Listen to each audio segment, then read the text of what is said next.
Welcome to LYLAS. If you grew up in the 90s and you know what that stands for, then stick around because we've got a good one today.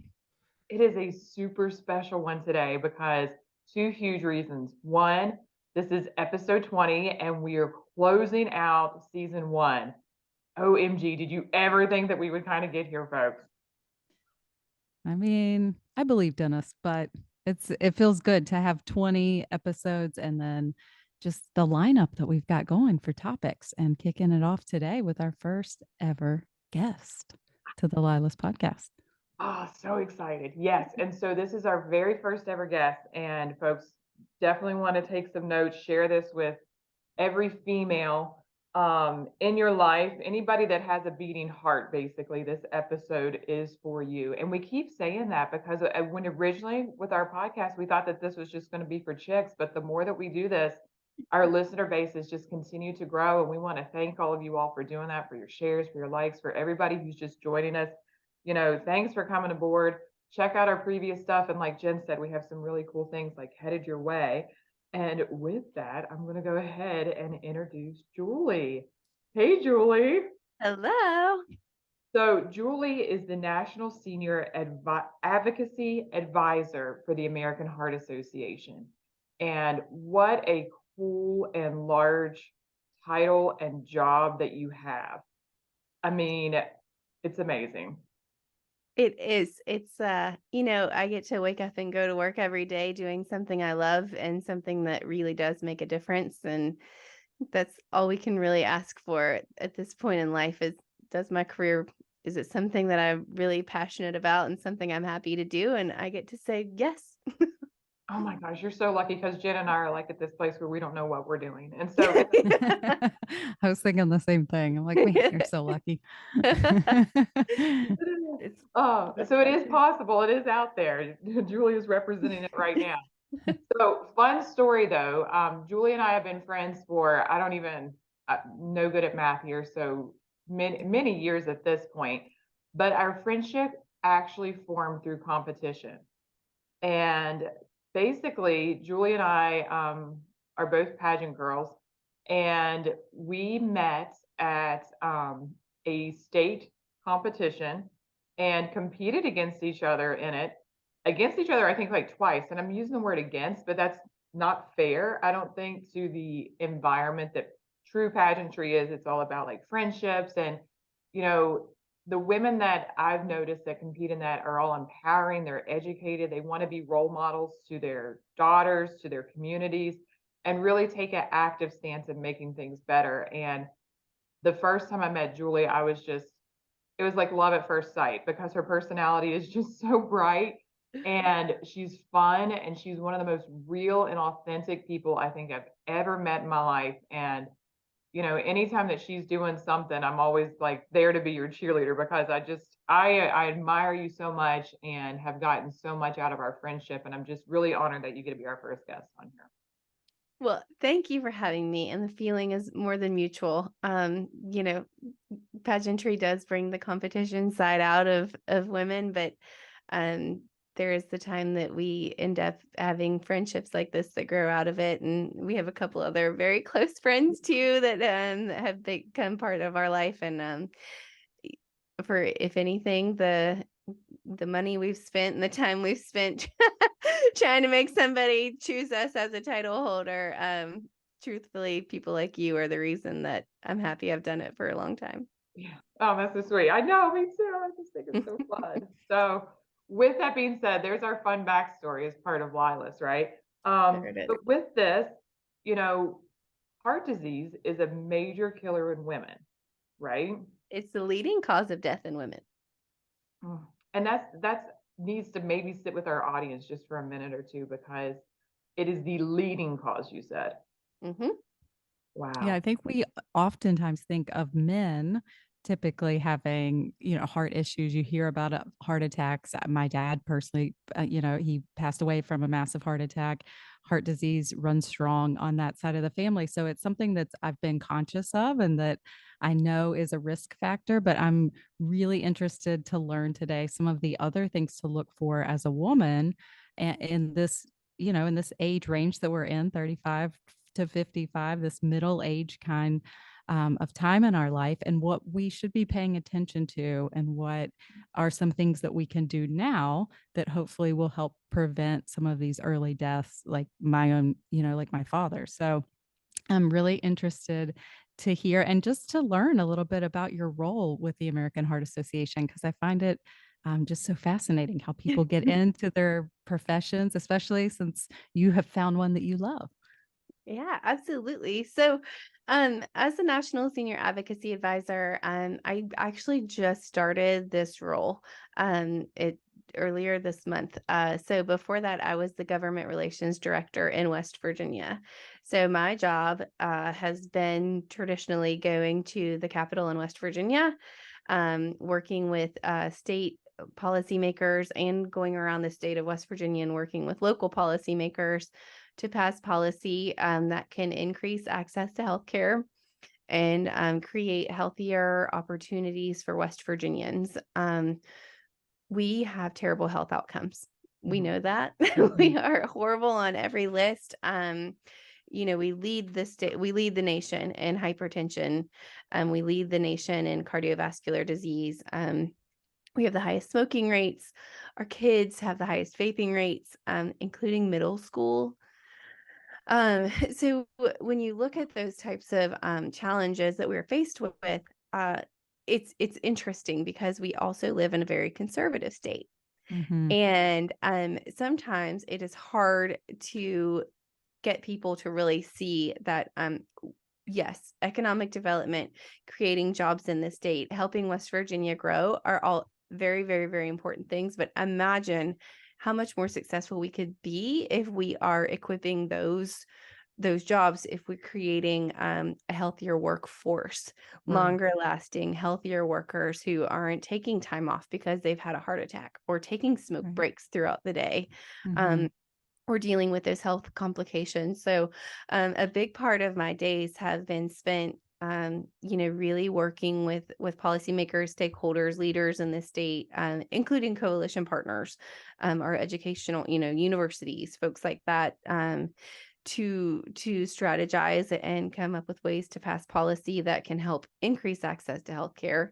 And now, in my new role, I actually work for the entire Midwest. So I cover 13 states, and will work to help guide them on creating their strategy, creating their agenda, what they want to work on, and kind of talking through how can we best relate to these lawmakers, because half of this job is meeting people where they are and getting them to understand why we want them to focus on something that we need them to work on. Would you generally say that they're open to those conversations when you're meeting with lawmakers? Are they, I mean, I assume most people have been touched in their lives by someone, they know someone that had a heart attack or it runs in their family, stroke, are they open to the conversation? Yes, they're open to the conversation most typically. One of the most, the things I hear most common is, oh, a heart association. Everybody likes heart health. I'm sure your job's easy. I'm like, sure, it sounds like it. But access to healthcare sometimes costs money.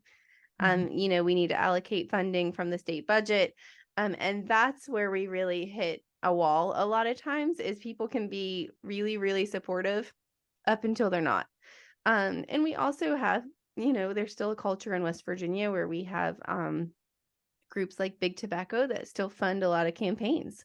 We have a lot of those types of things that we still have to, manage. And even though we can see the impact it's having on our kids, on our communities, on them really targeting lower income areas, our youth areas, our minority areas, sometimes that's not enough to get them to really change their heart or mind on a policy issue. So yes, they're open to it. Yes, most of the time they have a story of, oh, I lost someone due to heart disease. Of course you did. We're in West Virginia. Probably most people watching this podcast have had heart disease affect them in some way. But it is encouraging people to take that extra step to really be able to make a difference. And I can see that being the case, whether you're in West Virginia or Kansas almost, or North or South Dakota, is that, Anywhere. Yeah, the United States as a whole is pretty unhealthy, especially whenever it does come to cardiovascular health. And then I would imagine that those challenges that you would face are national challenges that aren't maybe as unique to West Virginia, although we have a hold on to your heart and your values, maybe to our own detriment, belief system pretty ingrained within us. But thinking about then you as a mom, um, of a blended family with a awesome and rambunctious, full of life, spirited little girl, and now you are being an advocate, like a national advocate. How do you wrap your head around, I guess, doing that and then actually doing the job? Like Jen said, like how does your day-to-day work in doing this balancing act? So it is a balancing act for sure. Life is crazy most of the time around here. I do have an 8-year-old little girl who is in second grade. And I also now, after November, have 2 stepsons who are 21 and 19 years old. And while they are grown boys and off, starting their lives and doing their thing, they're still a huge part of, family values are something that brought my husband and I together. So we're a very close-knit group. Remy considers the boys her brothers. It's not a stepbrother, it's her brothers. Hmm.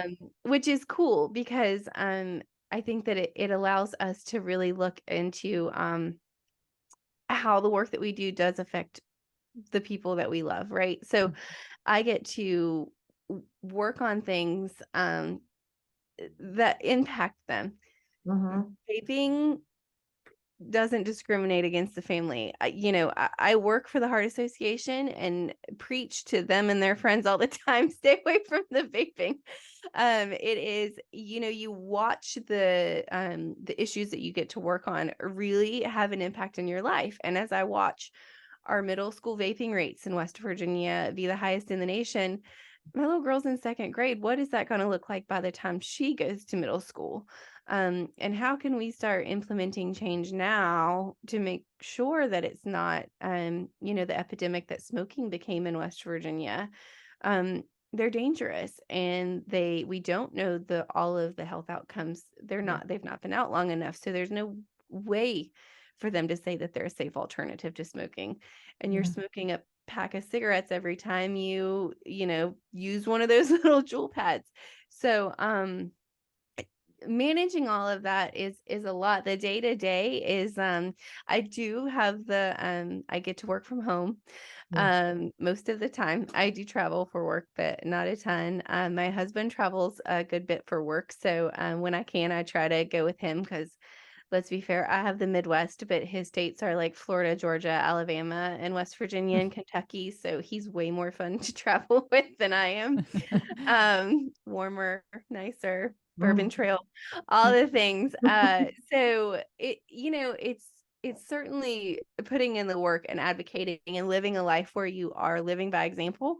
But also being able, sometimes you have to step away from it and just live and enjoy your family or enjoy the things that you love to do. And it's funny, that's why, we talk about women Hmm. being, heart disease being a leading cause of women. Look at all that we're doing all the time. Mhm. We are being moms. We are, teacher helpers in the kids' schools. We are helping coach sports teams. We are at work all day long. We're coming home. Remy has a better social calendar than I do. We're running to birthday parties and all of these other things. We're traveling. We're doing those things. But at the end of the day, when are we stopping and thinking about our own health? Mhm. If we don't feel well, are we stopping and realizing this? And a perfect example of this, I thought I had allergies. I was totally bummed because I was like, oh my gosh, my allergies are killing me. My head, everything's hurting. And this went on for, I don't know, long enough that like I was embarrassed to say it when I finally went to the doctor, when she was like, how long have these symptoms been happening? I was like, I don't know, like 2 weeks. So I finally went, and I was like, I took a COVID test. It's that was negative. And she's like, well, I'm going to test you again just to make sure. I'm sitting there complaining of a sinus infection. And she's like, you have flu B, and I was like, oh my gosh, no wonder I'm so run down and my head hurts and all of these things. But we're so busy taking care of other people, we forget to stop and take care of ourselves. It's so true. As moms, we put ourselves last a lot of the times. I've had very similar experiences this year of almost being embarrassed to tell the doctor how long the symptoms have been going on, because you're like, I was gonna, if it went on for a couple more days, I was definitely gonna come in. So here I am. Yeah. But we rush everybody else to the doctor or get everybody else where they need to be except for ourselves. And so priority number one is just really being in tune with your body and taking care of it, which is why honestly we started this podcast, was like, let's talk about women's health and mental wellness encompasses your physical wellness. I mean, your mental health is directly impacted by how we feel every day. And so if you wake up every day and you just feel off, it's going to impact you throughout the rest of your day. So that's one of the things that came up from Go Red Month this year in February. One of the key messages that the Heart Association put out was that women are more likely than men to be diagnosed with depression. And that the mental well-being of women has been significantly impacted by the pandemic. And that more women are reporting that our workload has increased over the last few years. Think back to homeschooling and everything else we were doing. But then even after the pandemic calmed back down, suddenly the world opened back up. And it's like we went from having to stop everything to having to pick everything right back up again. So mental health is a huge part of focusing on your cardiovascular care as well. Mm-hmm. That's interesting that the Heart Association actually picked up on that and wanted that to be a part of their Go Red campaign. I mean, that really does speak a whole lot to the holistic approach that I feel like medicine is trying to work towards. But it does take national efforts, I think, for it to have a greater impact on people. It does. And I think one of the things I love the Heart Association does is to focus on mental well-being. We have like Best Friend Fridays where you post pictures with your dog. But a lot of times that means you're like out like you're taking a walk, but even just studies have shown even just having an animal that you love improves your mental well-being. But they're also a great way to encourage folks to get out, be active, and do more. So I appreciate that the Heart Association is taking a holistic approach to healthcare. We have a policy framework. So my job, all of the things I work on are focused around tobacco and smoking and vaping, healthy eating, which is another one. I think we'll circle back to that one. Active living, health equity, making sure everyone has access to healthcare, quality systems of care. So like if you're in a specific part of West Virginia that's very rural, and you have a heart attack, which hospital will they send you to so you can receive the care that you need immediately? Because we know minutes matter, seconds matter when it comes to a heart attack. Access to care, making sure that folks really have the things they need to live a healthy life. Preemption, which is making sure we're keeping control at the local level, not having our state capital tell us what our local levels need to be doing in their communities, rather letting the local level folks who live in these communities make those decisions. And healthy eating is a huge one right now, because I think as women, this is one that's hitting home for me hardest right now, because we're watching such a dynamic change of being supportive of women's bodies, right? Of all shapes and sizes. All shapes and sizes. But what you don't hear in any of this conversation is, are we checking our blood pressure? Right. Are we celebrating who we are, but are we still taking steps to make sure we're eating a healthy diet that's not going to lead to hypertension and ultimately a heart attack or a stroke? Are we still taking time to get out and take a walk? Are we doing things that we need to do to live healthy lives? Because there's a very fine line and a very thin boundary of celebrating all shapes and sizes versus not still caring about our health care. I want to Absolutely. celebrate you for far longer than a heart disease could take you away from us. Yeah. And that's a really hard, that's in my line of work right now. That's what I'm watching. That's what I'm watching. I'm watching kids in Southern West Virginia who can't get on their the play equipment on the playground because they're too big. And I'm watching, pediatric hypertension be a huge thing that we're watching nationwide become a very real health issue on our kids. We're watching our kids with high blood pressure. Yeah. So that's something I have a very deep interest in right now, in making sure that we're increasing access to healthy fruits and vegetables and active living opportunities, and making sure communities are taking steps to support folks and celebrate them, but also encourage a healthy lifestyle. We No, can't forget that piece.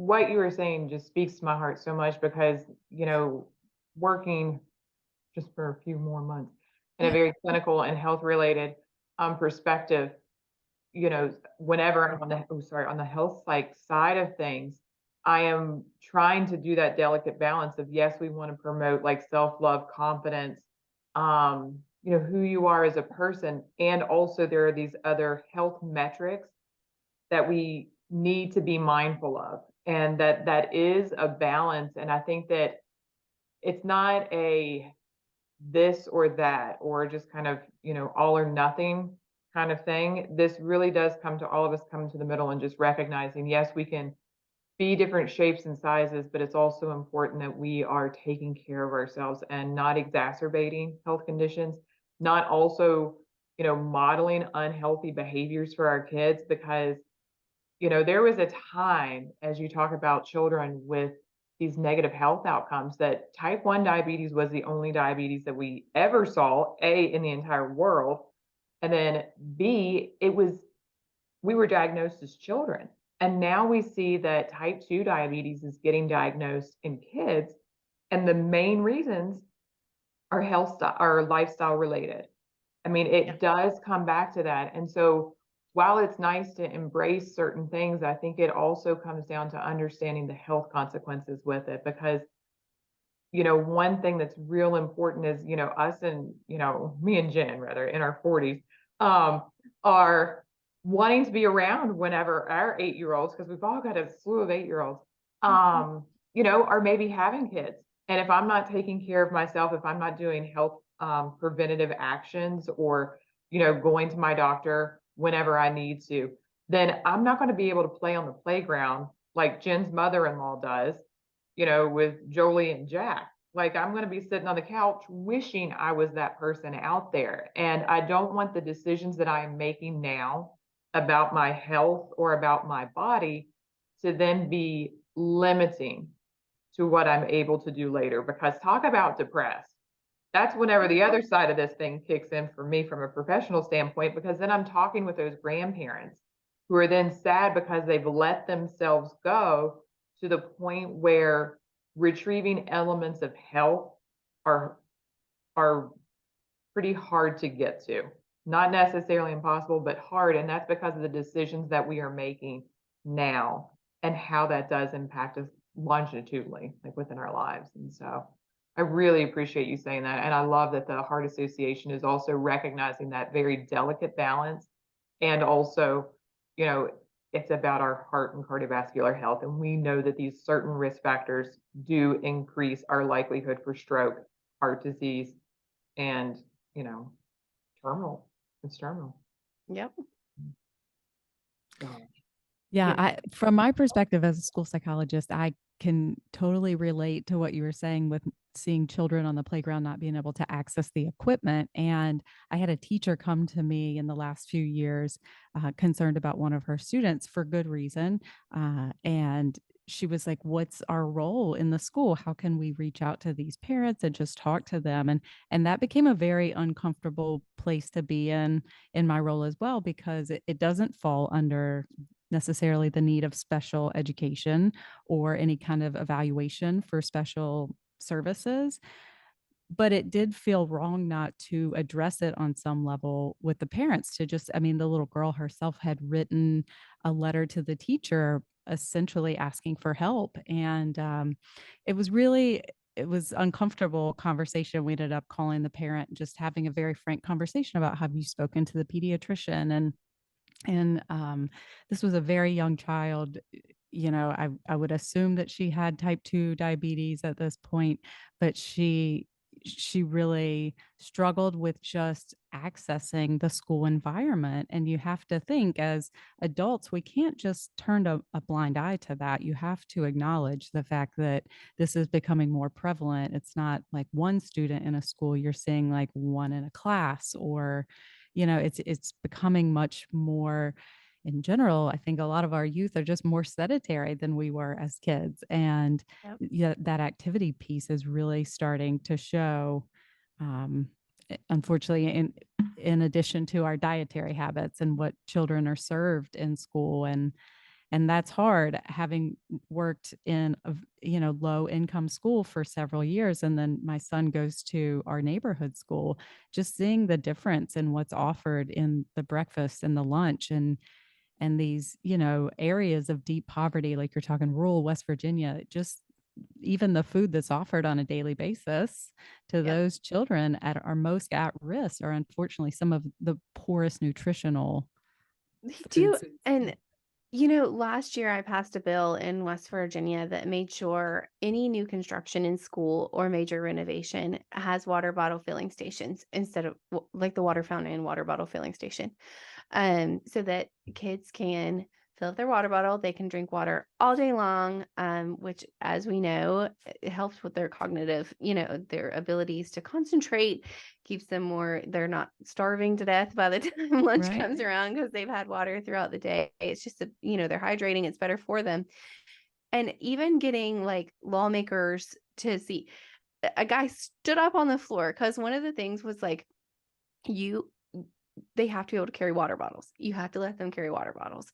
And the night before my bill was being read, I got a call and they're like, oh, well, we're not going to make them, they don't have to allow it. They can have cups at the school or what. And I'm like, and it was all because they were afraid they were going to have vodka in their water bottles. And I was like, finally, I was like, I don't care if you stand at the door and smell it or taste it on their way in the building. Right. They need to have access to a water bottle so that they can drink. The health benefits are outweighing. And if there are kids bringing vodka in their water bottle, you got more You address issues. that. Right. So I mean, it was like, it takes a lot to actually like really get me to a point where I'm just like, what is happening? But they stood up on the floor and talked about, and I'm like, guys, you are missing the point. So it's also overcoming some of those just cultural barriers, especially, where we live, like I said, poor health outcomes, and just really encouraging the conversation toward better health and trying to emphasize those health benefits to even the smallest things like a water bottle. Right.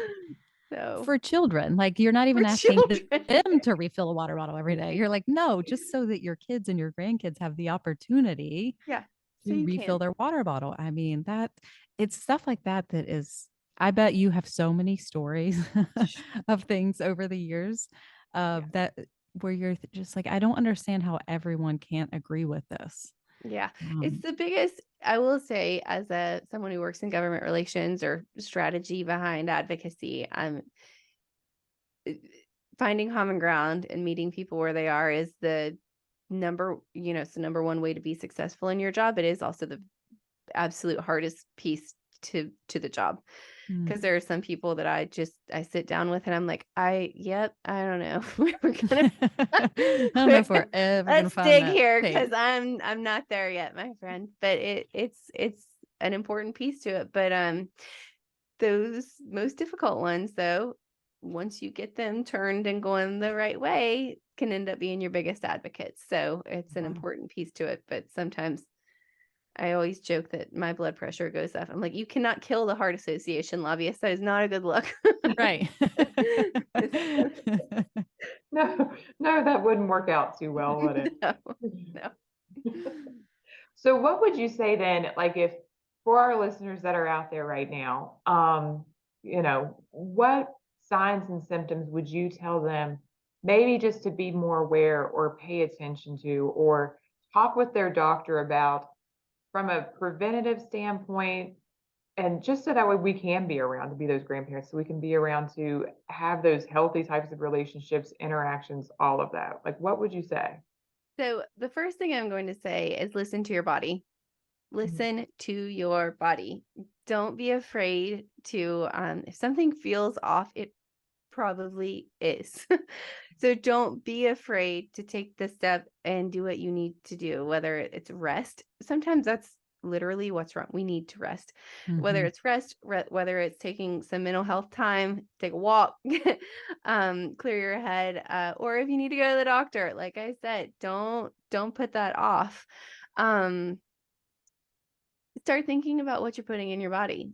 And the key isn't, I'm not going to sit here and tell you you need to cut all of these things out and live a very boring life of doing nothing at all.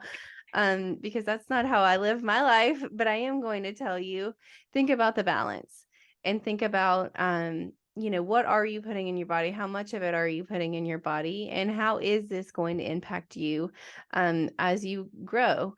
You may be a mom, you may be a wife, you may not be any of these things, but I'm sure that you have goals and things that you want to work on as you move forward. So what are you doing to make sure you can continue to live a great life? And think about, are you active at all? We sit at computers, we sit at iPads, we're on, we're doing a lot of work all the time. Are we taking 5 minutes to go out and get some sunshine and take a quick walk? Are we, at the old saying, are we taking the steps instead of the elevator? Are we taking, what are you doing when your kids are at practice? Are you Mhm. sitting on the bleachers, or are you taking the moment? I walk in circles Yep. around the baseball field, but it's great because I know that that's an hour that I can actually take, that I don't have to be right there being, superhero mom. Um, do you know if there is an emergency? Do you have a plan? Who are your emergency contacts? Mm. What is your closest hospital? If they need to call your doctors, do you have that information somewhere? People forget about the planning of an emergency. No, we can't plan for an emergency, but we can certainly make it easier if one happens.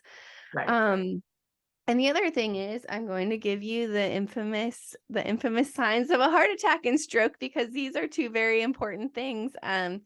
For stroke, and by the way, May is stroke month, so this is a great time for you to learn these. Follow the word FAST, FAST. Stroke symptoms include face drooping. So, does one side of the face droop? Is it numb? The A is arm weakness. Is one arm weak, or is it numb? Can you raise both arms? If you can't, that could be an issue. Speech difficulty, we often hear about this slurred speech in a stroke. You can even ask a person to repeat a simple sentence like, is the sky blue? And see if they can repeat that back to you. If these are showing, then that comes to the T of FAST, which is time to call 911. If they are showing these symptoms, call 911 sooner rather than later. It is, minutes matter, seconds matter when it comes to this. The faster we can get folks to the hospital to receive the care they need, oftentimes the less, fewer, longer lasting impact of a stroke. So those are really important for stroke. Heart attack, you're watching for your traditional chest discomfort. Center of the chest lasts more than a few minutes, can go away and come back, but can feel like an uncomfortable pressure, squeezing, fullness, or pain. Discomfort in other areas of the upper body. So this can include like your shoulders. It can be your upper stomach, like almost even like a heartburn type of feel. Pain in one or both of your arms, your back, neck, jaw. All of those types of things are all things to watch for if it's coupled with some of these other symptoms. Shortness of breath. with or without chest discomfort anytime you're not able to catch your breath as a whole. And other signs can include breaking out in a cold sweat, nausea, headedness. If you're noticing these types of symptoms and you're not feeling right, the answer is go to the hospital. Yeah. If not, you could be one of these statistics that lead to women being the leading cause of death. And I know it's hard to think about putting yourself first, and it's hard to say, I've got my kids, my job, all of these other things going on. How am I going to stop and go? Well, how are you going to do it when you don't make it through a heart attack? That's where you have to put your head, and it's where you have to make sure you prioritize your healthcare, because the life you save is your own, but the impact that leaves for your family means that you're here to continue to make things go in the way you are, because we're all super women. We know we are. They can't live without us, doing so the we have thing. to take care of ourselves, right? We've got to do it. No one else can. Nobody else can. That's right. Julie, as you're going through those symptoms, I'm thinking to myself, when I experienced panic attacks back in September of 2020, I had them for about a month, and I could check all of those boxes you just named, with maybe the exception of like pain in my shoulder. But it was like an elephant was sitting on my chest. My heart was racing. I couldn't catch my breath. Just a lot of very similar. And I know that a lot of people show up in the ER thinking they're having a heart attack when in fact they're having a panic attack. So is there like a definitive symptom that you just know is not going to be related to a panic attack specifically? So the important thing is, when you're feeling those symptoms, even though they're similar, I would rather have the doctor tell me it's a panic attack rather than not go for Yeah. help if it is a heart attack. So first of all and foremost, there is nothing wrong with going to the doctor and them telling you it's panic attack. Right. That's fine. A lot of times, though, heart attacks are going to develop after some type of physical exertion, maybe a strenuous exercise, maybe just being a little more active, and or have been, within the day. And panic attacks can come. You can be sitting Anytime. on the couch and just hit. Mhm. So that is something that can Okay. be a little bit of a A definitive clue. difference, but the symptoms are similar. Mhm. And the most important thing you can do is get to and also, the other thing that I think is important in this, check your blood pressure. If you don't have Okay. a self-monitored blood pressure device, people get one. Get one? Okay, um that's good to know though. you can check it at home. They have amazing ones now that connect to your iPhone and give you a whole chart of how your blood pressure looks. I got one for my dad for Christmas because we were suffering from heart disease. So it is, check your blood pressure and know if your levels have been high. Those are things that you can be aware of. Know your family history. Know if you've had heart issues in the past. Mhm. That can all be indicators too that this could be, leaning more toward a heart attack as opposed to a panic attack. But again, the safest thing you can do is go make sure. Go, yeah, get it checked out. Don't wait a month Yeah. like me and Yeah, then go exactly. the test for them to say, nope, you're just having panic attacks.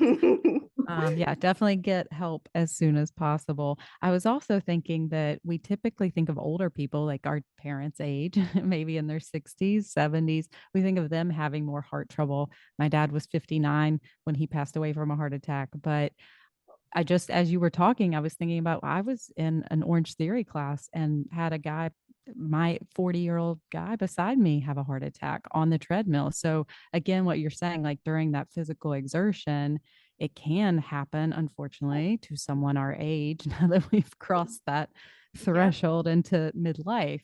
Well, and it's not even midlife. More than 44% of women ages 20 and over are living with some Wow. form of cardiovascular disease. Wow. So it's That's starting earlier not, and earlier, and it goes back to those behavioral and lifestyle decisions that we make that we talked about today. And obviously, family history and all of those goes into this, but a lot of it is the decisions we make in our lives every day. Yeah. And how does drinking play a part into that? If you are somebody that consumes maybe a glass of wine, a couple of times a week or whatever, is that also known to be a big risk factor or?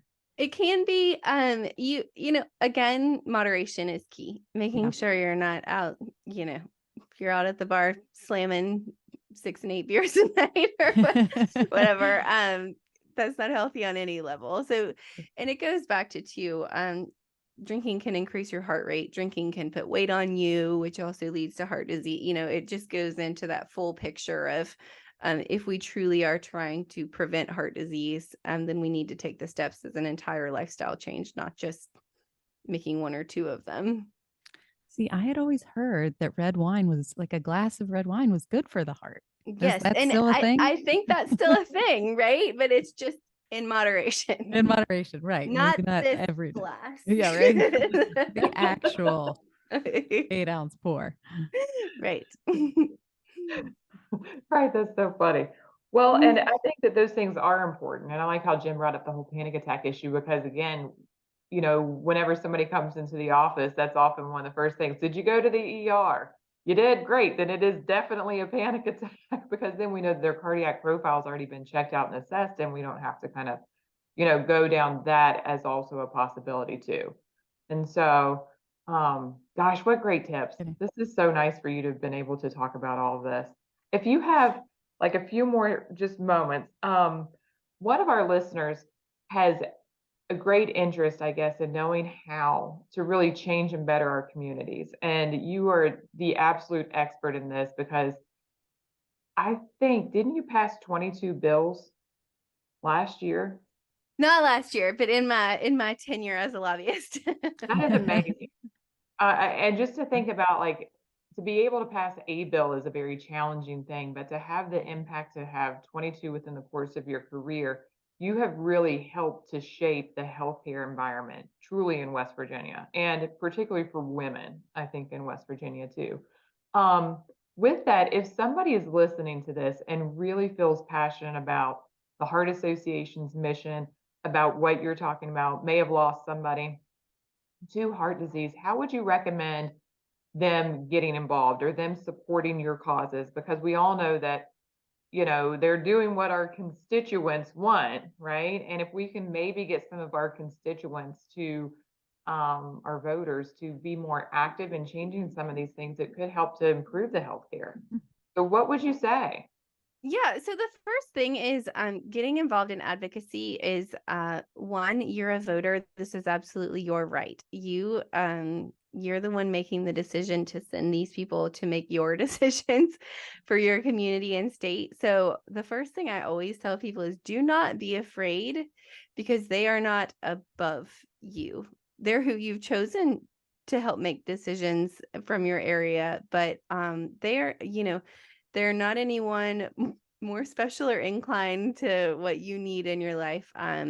They are just the ones who are there to make the decisions. So the other thing is they're not experts on everything. Our legislature has a wide variety of folks in it, and this is true. But let me tell you how many we don't have very many of, and that is healthcare providers. So for most of these folks, they need educated, and we don't want them being educated through, you know, whoever's standing up giving a speech on whatever they're passionate about that day. We want them to have real information. So the Heart Association does an amazing job. I think, and I've done a lot of nonprofit work. I've done a lot of advocacy work. The thing I love about Heart is they have this thing called You're the Cure. And it's you'rethecure.org is how you go to it. And you can sign up to receive updates on things that are going on in your state.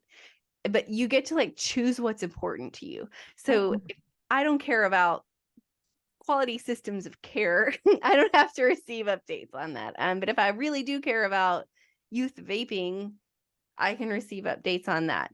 And they measure, or they do it so that you receive things that only matter to really what you care about. But they give you opportunities to get involved, like send an email. Would you like to volunteer? Do you want to come to an event? Do you want, you know, what is your level of comfort? And that's the other thing. If you're interested in this, think about your level of comfort too.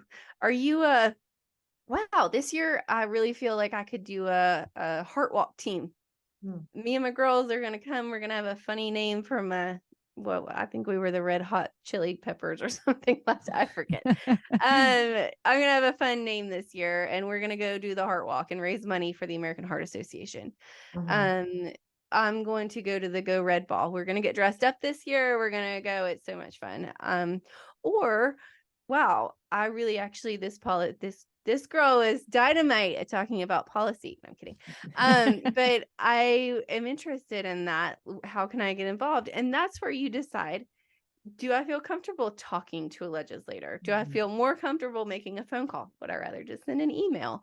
Will I go meet face to face with them in their district, because that's where I live and we shop at the same grocery store?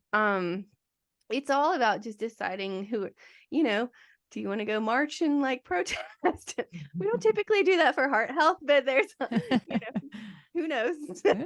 You could get really fired up. So there are levels of comfort that you can certainly find, but figure out where you really feel good and start, and then you can decide how much more far you want to go.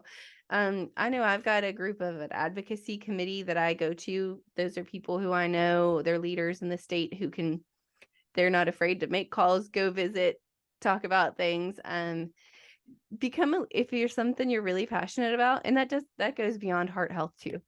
Whatever you're passionate about, we all have different things that we really care a lot about. Heart isn't the only thing that I care about. It's just what I happen to do for a living. Mhm. Um, find those things, be passionate about them, and let your voice be heard. Tell people about it. That's how we make change. If you're Mhm. not telling them, they don't know, and they're certainly not going to go seek out answers for things to do that aren't directly following their personal agenda for why they're in the legislature. So Mhm. yeah, take the action, be the voice. That's great. That's such meaningful advice, I think. And you've given so many good examples as to how somebody can get involved just based on their comfort level. But it does matter. And, just being able to share in a general cause is a lot of times what does get change to happen. So really, really cool. Yeah. So if you had one piece of advice that you would want our listeners to really be like the take home for them, what would that be? I'm going to do one, but it's going to have a couple pieces to it. Listen to your body, and don't forget to put yourself first when you need to. We are busy. We have a lot going on. We're moms, we're family members, we're working, we're doing all the things. We have to be healthy to be able to really excel in what we're doing. So listen to your body and do what you need to do. And I'm going to leave you with two more action items. Mm. One, learn the signs and symptoms of a stroke and a heart attack. Mhm. And two, get your blood pressure checked and check it frequently. Because that's hypertension is one of the leading causes that is heart disease and leads to heart attacks and stroke. So knowing those numbers can save your life. So there's your action items. Gosh, I love it. I love So that. comprehensive. It is. I love a good takeaway, and those are great to know, Mhm. honestly. Um, Trying to think if there were any other questions that we didn't get to. I think we pretty much covered everything. What do you see? The only one that stands out to me, what do you see as the greatest barrier, the greatest challenge that prevents women from accessing Mm. healthcare? I think we're our own worst enemy. We, We don't take the time. We don't focus on ourselves enough to really take the step to actually go obtain the care that we need. Um, because the truth is, when we know that we need help, or more importantly, we know when someone else needs help, we find the answers. So yeah, we need to make sure we do that for ourselves as well. Find yourself you need a primary care doctor, you need an OBGYN, you need a dentist, you need doctors where you can go to things when things are yeah, when you're healthy and when you're not well. right.